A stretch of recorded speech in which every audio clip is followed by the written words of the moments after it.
सो हम कंटिन्यू करेंगे पिछले लेक्चर से। फर्स्ट लेक्चर में हमने इंट्रोडक्शन किया था और सेकंड पार्ट है यह हमारे एंशिएंट सीरीज़ का। तो इसमें हम पढ़ेंगे सबसे पहले सैंधव सभ्यता एवं संस्कृति।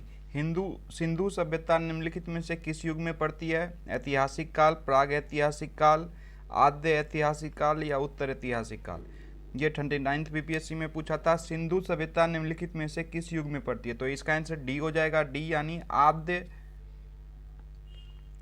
आद्य ऐतिहासिक काल। आद्य ऐतिहासिक काल भारतीय इतिहास में लगभग 3000 ईस्वी पूर्व से 600 ईसा पूर्व का कालखंड आद्य ऐतिहासिक काल माना गया है।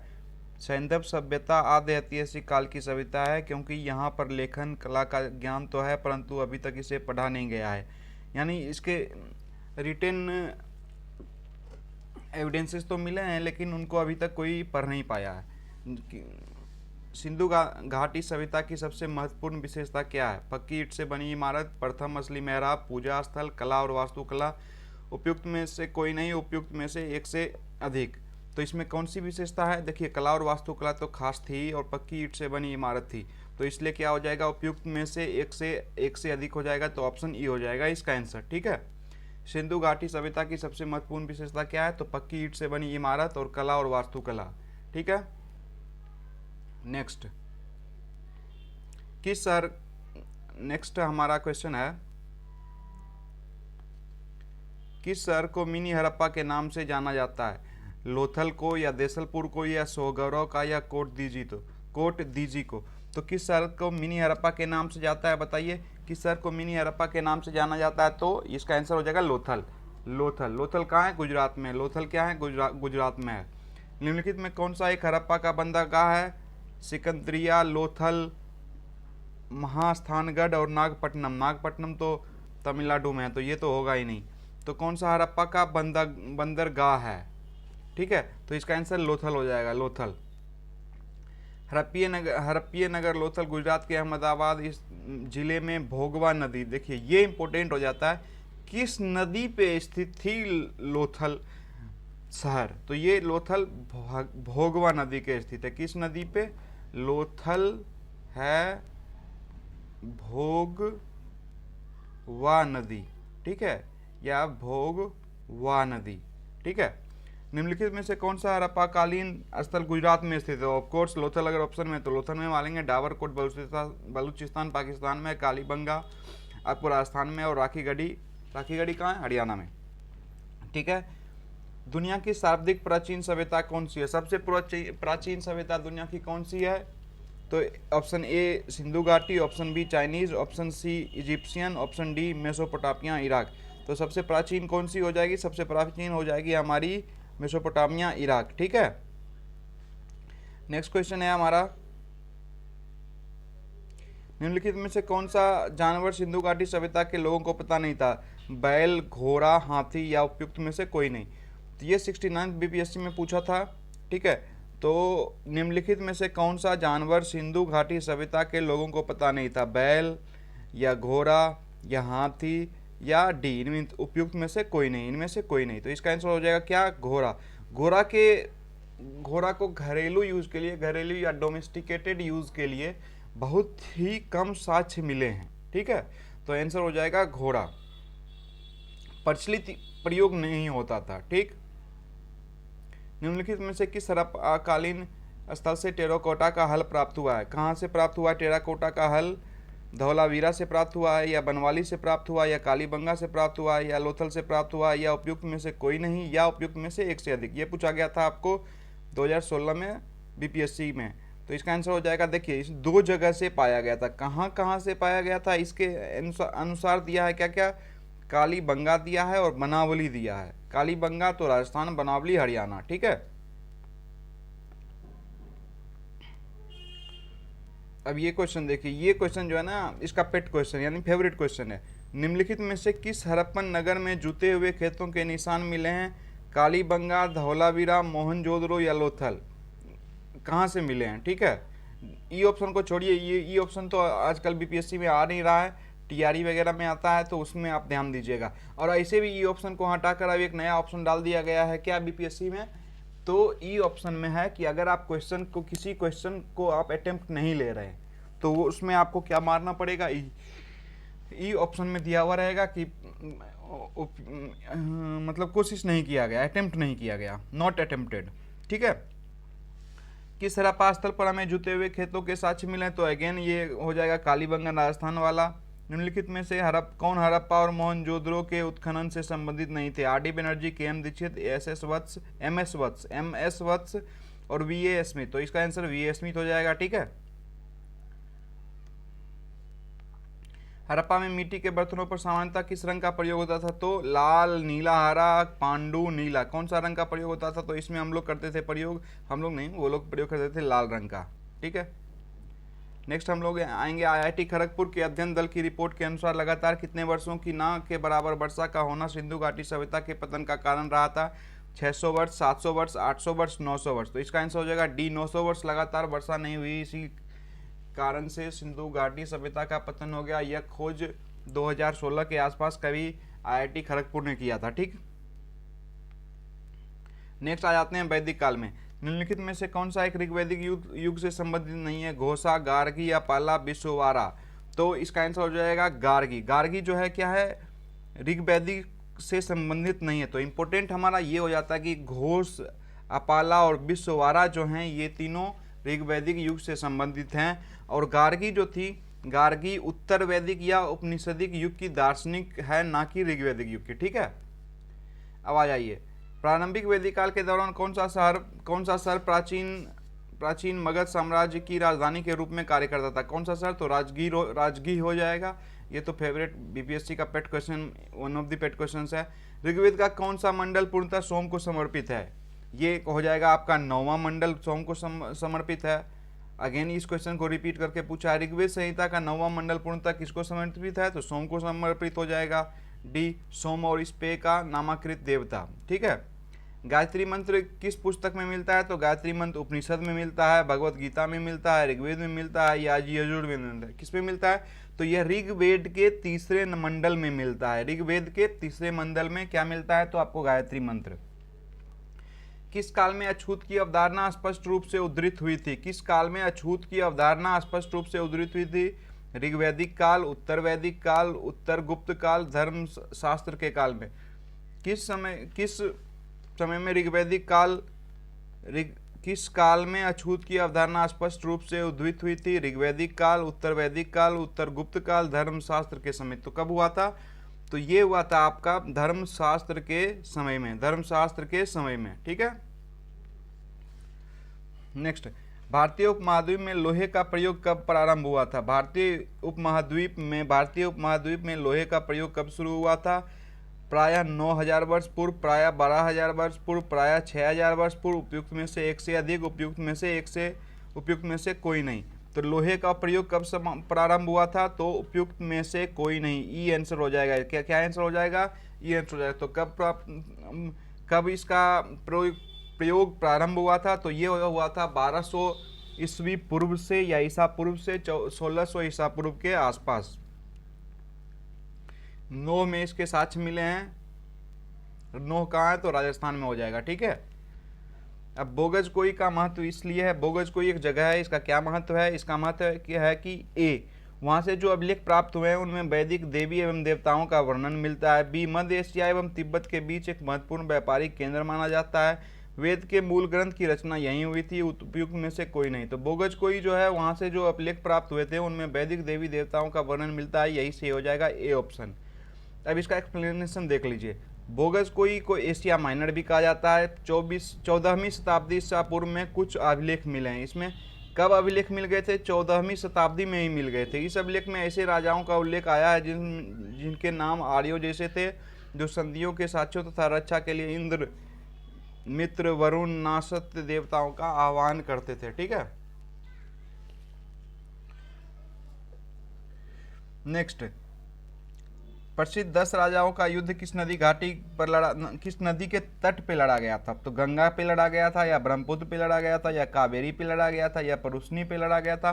परुष्णी का जो क्या है मॉडर्न नाम, क्या है मॉडर्न नाम, परुष्णी का रावी भी है। परुष्णी का मॉडर्न नाम क्या है, रावी। रावी का पुराना नाम क्या है, तो परुष्णी। ठीक है, ये याद रखिएगा। रो से राबी, रो से रो, परुसनी वाला। तो आंसर हो जाएगा इसका डी, परुसनी यानी राबी। उत्तर वैदिक काल के दौरान रचित किस प्राचीन भारतीय ग्रंथ में दार्शनिक भजन, ब्रह्मांड विज्ञान और नैतिकता पर चर्चाएं शामिल है? किसमें शामिल हैं? उपनिषद, यजुर्वेद, ऋग्वेद, उपयुक्त में से एक से अधिक या उपयुक्त में से कोई नहीं। तो इसका आंसर क्या हो जाएगा? इसका आंसर उपनिषद हो जाएगा। उपनिषद में क्या क्या शामिल है? दार्शनिक भजन, ब्रह्मांड विज्ञान और नैतिकता पर चर्चाएं शामिल हैं। ठीक है, अब आते हैं बौद्ध धर्म पे। गौतम बुद्ध का जन्म कहाँ हुआ था? गौतम बुद्ध का, देखिए गौतम बुद्ध का जन्म हुआ था, आपको कहाँ पे हुआ था गौतम बुद्ध का जन्म? गौतम बुद्ध का जन्म हुआ था लुम्बिनी में। ठीक, गौतम बुद्ध का जन्म हुआ था लुम्बिनी में। ठीक है, 563 ईस्वी पूर्व, कपिलवस्तु के समीप लुम्बिनी। बोध गया में इनको क्या हुआ था? ज्ञान प्राप्त हुआ था। सारनाथ में क्या किए थे? प्रथम उपदेश दिए थे। और महापरिनिर्वाण कहाँ हुआ था? उत्तर प्रदेश के कुशीनगर में। तो देखिए, महात्मा बुद्ध ने अपना पहला धर्मचक्र परिवर्तन किस स्थान पे किया था? लुम्बिनी में, सारनाथ में, पाटलिपुत्र में, वैशाली में। धर्मचक्र परिवर्तन सबसे पहला कहाँ किया था? बी, सारनाथ में, जब उनको ज्ञान की प्राप्ति हुई थी। गौतम बुद्ध ने अपना प्रथम उपदेश कहाँ दिया था? तो प्रथम उपदेश पाटलिपुत्र में दिया था, सारनाथ में दिया था, या गया में दिया था, या वैशाली में दिया था। ठीक है, तो कहाँ दिया था? तो ये फेमस क्वेश्चन है, कहाँ दिया था? सारनाथ में दिया था। ठीक है, प्रथम उपदेश कहाँ दिया था गौतम बुद्ध ने? तो गौतम बुद्ध ने अपना प्रथम उपदेश सारनाथ में दिया था। बोध गया में किसको ज्ञान की प्राप्ति हुई थी? महावीर स्वामी, गौतम बुद्ध, ऋषि सिमंदर स्वामी, पार्श्वनाथ स्वामी। तो किसको हुआ था? तो महावीर स्वामी को कहाँ ज्ञान प्राप्त हुआ था? बोध गया में नहीं, गौतम बुद्ध को हुआ था। बुद्ध के जीवन की 4 घटनाओं को मेल कीजिए। जन्म कहाँ हुआ था? तो लुम्बिनी में हुआ था। ज्ञान प्राप्ति कहाँ हुआ था? ज्ञान प्राप्ति तो आपको बोध गया में। प्रथम प्रवचन सारनाथ में दिए थे। निधन कहाँ हुआ था? निधन कुशीनगर, यूपी। इसका मिलान कर लीजिएगा। कौन सी बौद्ध संगीति बिहार में आयोजित नहीं की गई? प्रथम, द्वितीय, तृतीय या चतुर्थ? चतुर्थ जो है कनिष्क के राजकाल में, कुषाण जो शासक था उसके राजकाल में कश्मीर में आयोजित किया गया था। वहीं पे महायान और हीनयान में विभाजन हो गया था। ठीक है, अजातशत्रु के शासनकाल में प्रथम बौद्ध संगीति का आयोजन कहाँ किया गया था? तो प्रथम बौद्ध संगीति का बुद्ध के देहांत के तुरंत बाद राजगृह में किया गया था। ठीक है, प्रथम बौद्ध संगति के अध्यक्ष कौन थे? प्रथम बौद्ध संगति के अध्यक्ष कौन थे? तो महाकश्यप थे। और वसुमित्र जो थे वे चौथे के थे। प्रथम बौद्ध महासभा कहाँ आयोजित किया था? तो अगेन रिपीट हुआ है क्वेश्चन, राजगीर में हुआ था। भगवान बुद्ध के महापरिनिर्वाण के बाद पहली बौद्ध संगति, अगेन वही सेम क्वेश्चन रिपीट हो रहा है, राजगीर में। अब देखिए हम लोग क्या करते हैं, जितनी संगति हुई थी ना उसको एक बार रिवाइज करने का कोशिश करते हैं। ठीक है, फर्स्ट काउंसिल या फर्स्ट संगति जो हुआ था ये अजातशत्रु ने करवाया था। इसके जो अध्यक्ष थे तो महाकश्यप थे, और ये कहाँ? राजगीर में। सेकेंड वाला जो था ये काल अशोक के शासनकाल में हुआ था। ये सर्वकमिनी इसके अध्यक्ष थे, ये वैशाली में। प्रथम राजगीर, दूसरा वैशाली। प्रथम का अध्यक्ष महाकश्यप, दूसरा का सर्वकमिनी।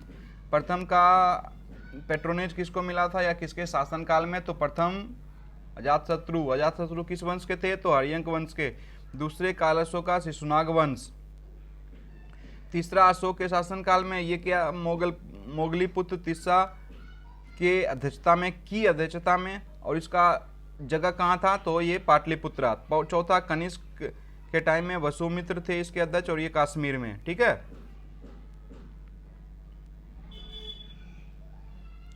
नेक्स्ट क्वेश्चन, कनिष्क के शासनकाल में कहाँ? तो कश्मीर में। चौथा, ऑफ कोर्स इजी क्वेश्चन। इनमें से किस शासन चतुर्थ बौद्ध संगति?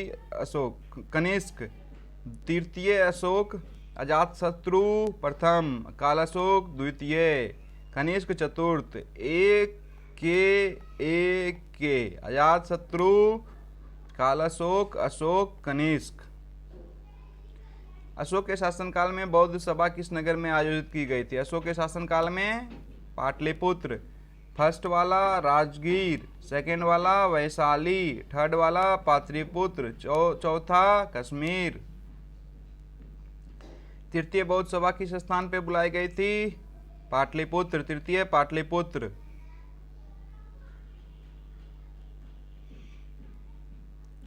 महात्मा बुद्ध को महापरिनिर्वाण कहाँ प्राप्त हुआ था, मतलब कहाँ पे हुए उनका देहांत हुआ था? तो कुशीनगर में। त्रिपिटक किस धर्म की पुस्तक, धार्मिक पुस्तक है? तो त्रिपिटक जो है बौद्ध धर्म की धार्मिक पुस्तक है। त्रिपिटक में 3 बुक हैं, एक विनय पिटक हो गया, सुत्त पिटक हो गया और अभिधम पिटक। विनय पिटक में जो है संघ संबंधी नियम और दैनिक जीवन संबंधी आचार। विनय मतलब क्या होता है? आचार विचार कैसा है आपका। सुत्त पिटक में क्या था? सुत्त 100 से सुत्त और 100 से शिष्य। तो महात्मा बुद्ध और उनके शिष्यों के द्वारा दिए गए उपदेशों का संग्रह। अभिधम पिटक क्या है?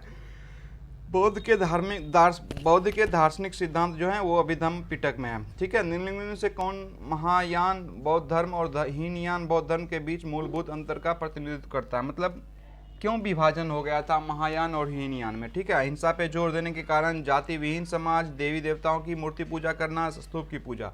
तो ये हुआ था, इसका आंसर हो जाए क्यों हीनयान और महायान में विभाजन हो गया था? तो देवी देवताओं की मूर्ति की पूजा करना। ठीक है। अब देखो इसमें क्या है, इसका नाम महायान क्या था और हीनयान में कन्फ्यूजन होता है। तो महायान जो थे ना, तो महायान जो है महान थे, मतलब महायान जो थे ना वो अपने आप को महान मानते थे। कैसे महान मानते थे? बुद्ध को देवता मान के उनका पूजा करने के लिए। हीनयान को वो लोग हीन मानते थे कि ये लोग तो पूजा भी नहीं करता है, हीन हो गया। जो पूजा नहीं करता है वो हीनयान हो गया, जो पूजा किया वो महायान हो गया। ठीक है। नेक्स्ट, गया में बोधि वृक्ष अपने वंश की इस पीढ़ी का है। किस पीढ़ी का? तो ये पंचम का है, पंचम याद रखिएगा। ठीक है। बिहार पर्यटन विभाग की वेबसाइट पे पंचम पीढ़ी है। चीनी यात्री सुंग युन ने भारत की यात्रा कब की? सुंग युन ने कब की थी? तो 518 ईस्वी में आया था। तो इसका 515 से 520।